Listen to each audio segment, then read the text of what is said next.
Welcome to my YouTube channel යාළුවනේ. ඉතින් මට හිතුණා අද මගේ ලයිෆ් ස්ටෝරි එක ගැන පොඩ්ඩක් ඔයාලත් එක්ක ෂෙයා කරගන්න. ඉතින් මගේ පවුලේ මමයි අම්මයි තාත්තයි තමයි හිටියේ. ඉතින් ඒ චූටි ළමා කාලේ හරිම සුන්දරයි යාළුවනේ. ඉතින් අපේ ගෙවල් ඉතින් තිබ්බ බලංගොඩ. ඉතින් අපි තුන්දෙනා තමයි හිටියේ. ඉතින් ඔය ඉස්කෝලේ කාලෙදී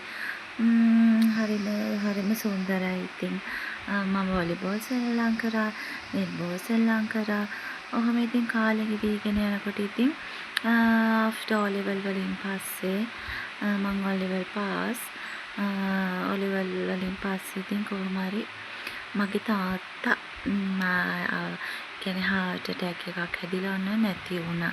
ඊට පස්සේ ඉතින් මම ගොඩ කාලයක් අම්මත් එක්ක තනියෙන් හිටියා. අම්මා බලාගෙන මේ අම්මගේ දේවල් කරගෙන සියලු දේම. ඉතින් මම ගෙදර කොල්ලා වගේ එක ළමයයි. ඉතින් සියලු බරම හැම දෙයක්ම මගේ පිටේ. ඉතින් ඔන්න මම අපේ අම්මත් බලාගෙන අම්මා කියන්නේ වයසයි.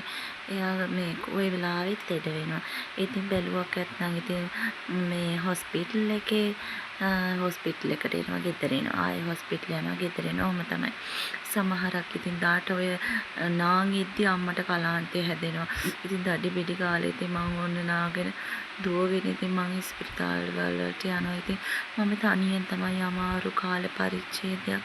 ගෙදරක ඉතින් පිරිමියෙක් නැහැ කියන්නේ පුදුමාකාර එක වේදනාවක්. ඒක කියලා නිම කරන්න බෑ. ඉතින් තාත්තෙක් නැහැ කියන්නේ. අනික එතකොට ඉතින් මම මෙරි කරලා හිටියෙත් නෑ. ඉතින් ඔහොම ඉතින් මම මගේ ජීවිත කාලේ ඔහොම ගෙවිගෙන ගියා. ඉතින් මම ගොඩ කාලයක් ඉතින් මගේ අම්මත් එක්ක තමයි මං කාලේ ගත කරේ යාළුවනේ.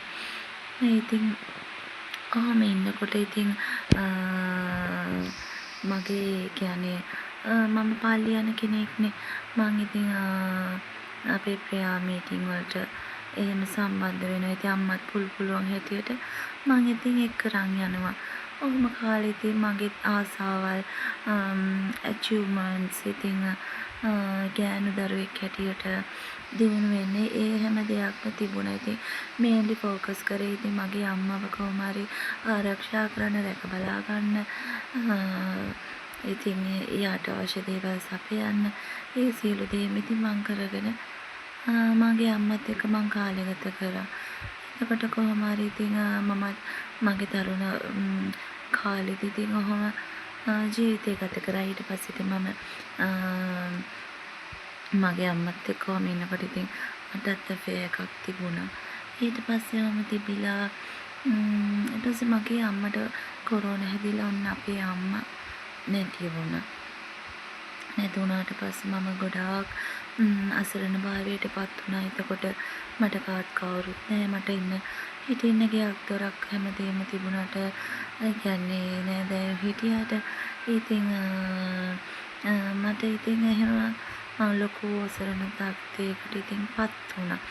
එහෙම ඉන්නකොට ඉතින් මගේ යාළුවලා හිටපු බෝයි මාව නැරි කරලා ඉතින් මාව එක්කරන් ඇවිල්ලා ඉතින් දැන් වෙනකොට මං හොඳ පෞල් ජීවිතයක් මං ගත කරනවා යාළුවනේ.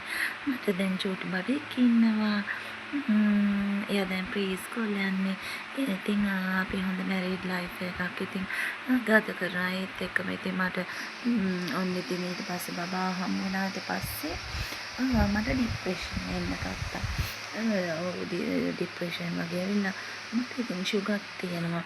මම ඉස්සෙල්ලා වීඩියෝ එකේ කිව්වනේ ෂුගර් තියෙනවා.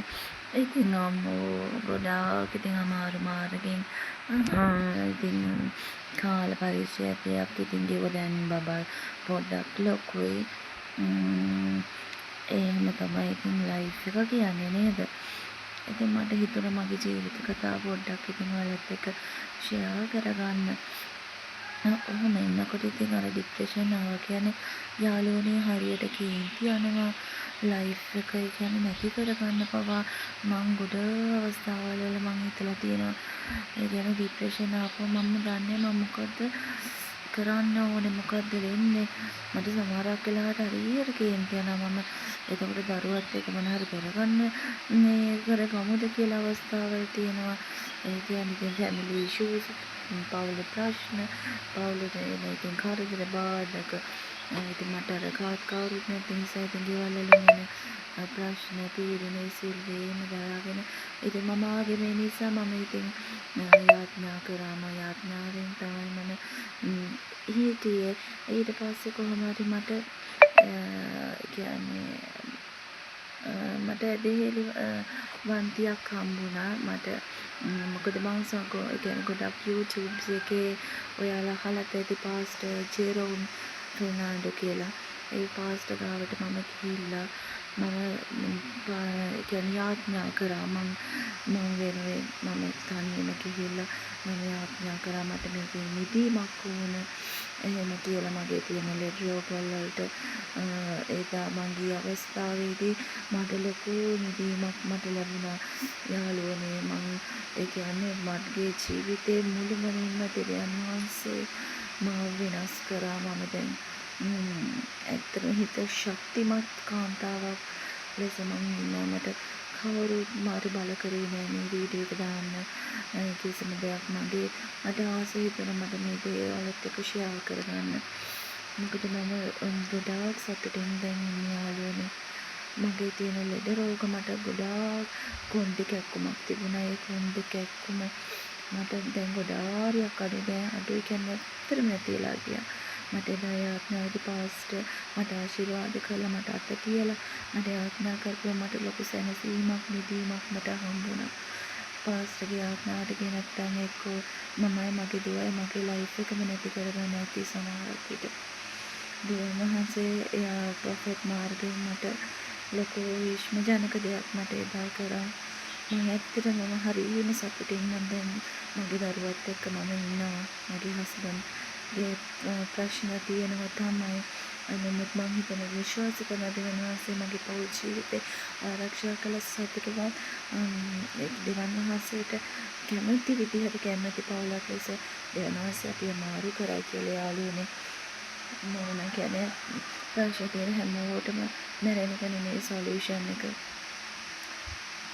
ගෑණියෙක් හැටියට අපි හැමදේම ඉවසන්න ඕනේ කියලා මම හිතනවා යාළුවනේ මම දැන් ගොඩාක් සතුටින් මම ඉන්නවා දැන් මගේ තියෙන ලෙඩ රෝගවල ගොඩාක් නිදීමක් මම ලබලා තියෙනවා දැන් වෙනකොට මම ගොඩාක් සතුටින් මනස සැහැල්ලුවෙන් මගේ පුවත් එක්ක මම වැඩ කටයුතු කරන් යනවා යාළුවනේ ඉස්සරහට මම යාගේ වීඩියෝස් මම ෂෙයා කරගන්නම් ඔයාලත් එක්ක ඔයාලා හැමෝටම ජේසු පිහිටා යාළුවනේ